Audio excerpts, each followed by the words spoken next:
Hello. All right. I'm going to read this to ensure that I can get through it. But this is my husband, Bart, our youngest Lennon, Deacon, Mason, and then we have another one out here who is also shy, like I am, and did not want to come up on stage. So, good evening, everyone. Like I said, my name's Christina, and this is my husband, Bart. We are proud parents of this 4-year-old warrior named Lennon Faye. We are so humbled and honored to have Lennon serve as the honored hero for this year's Tarrant County Light the Night event. A little bit of our backstory for those who aren't familiar. In April of 2019, we took Lennon to our pediatrician to be checked out for what we had hoped to be a cold. She had only been going on for random fevers for a previous month and seemed more tired than normal, but at the time she was 2 years old and the youngest of 4 children, so we didn't think too much about it. During that appointment, we anticipated our pediatrician suggesting to give some Tylenol and stay up on hydration and send us on our way. But once she started closely examining her with a concerned look on her face, my stomach dropped and we knew something was wrong. She suggested we get blood work done immediately, and once it resulted, we were immediately called to the ER. Upon arriving, Cook's children had a care team waiting for us, and we stayed in that ER for what seemed like hours. On April 24th, our family was forever changed. Only hours after the initial pediatrician appointment, our worst fears were confirmed by the ER doctor informing us we had been admitted to the 5th floor that is reserved for hematology and oncology patients. My husband and I sat in that same ER that we have now visited countless of times in complete disbelief that our 2-year-old daughter was much more sick than we could have ever realized. The next morning, we were faced with the harsh reality as her oncologist met and spoke the words no parent should ever have to hear. "I'm so sorry, your daughter has cancer, acute lymphoblastic leukemia to be exact." The following day, she was put under anesthesia for a bone marrow biopsy, lumbar puncture, a central line placement, and administered her first doses of chemo. Life as we previously had known it no longer existed. The first few months of treatment proved to be a challenge for our daughter as we quickly realized that she had her own way of doing things. She did not respond to the standard chemo treatment that majority of patients do, so she was bumped to the very high risk group.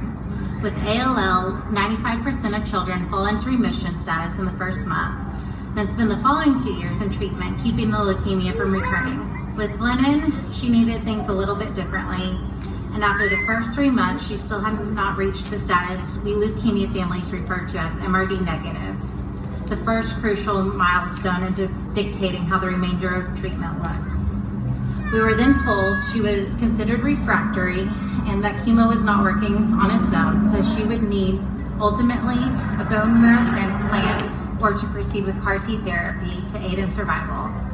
It was another harsh blow for our family. We spent the following month having her 3 brothers' blood drawn and tied to see if they could be a match for bone marrow transplants. We reached out to multiple other hospitals around the country for 2nd, 3rd, and 4th opinions and researched into the wee hours of the morning. Our hearts were unsettled with what felt like an impossible decision to make, and there wasn't a clear answer on how to proceed. We ultimately took a risk and decided to continue with chemo treatment alone and reserve the alternative options for if or when she relapsed, as her doctor had suggested. 204 days later, our girl was finally able to reach that first critical milestone in treatment and claim MRD negative, or what we consider remission. Yes. Over that first year of treatment, we spent more time in the hospital than at home, between sometimes 3 and 4 times a week chemo appointments, planned hospital admissions, middle of the night ER visits, unplanned hospital admissions for illnesses. We felt like part-time residents of the 5th floor at Cook's. With 3 other children not much older than Lennon at home, our family was torn apart, while my husband and I were like ships passing in the night, doing everything we could to stay afloat for our children and make it one more day. Every birthday that year and almost every holiday were spent in the hospital. The second year, while still far from easy or uneventful, did finally provide some normalcy our family craved. This is the good part. After 850 days of treatment, chemo, medicine, countless pokes, we are thrilled to share Lennon rang the bell last month and has completed her last chemo. A day we can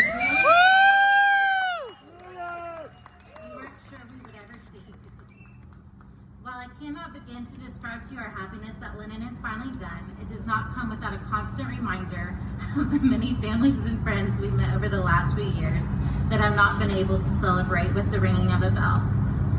Too many of our friends' journeys have ended too soon.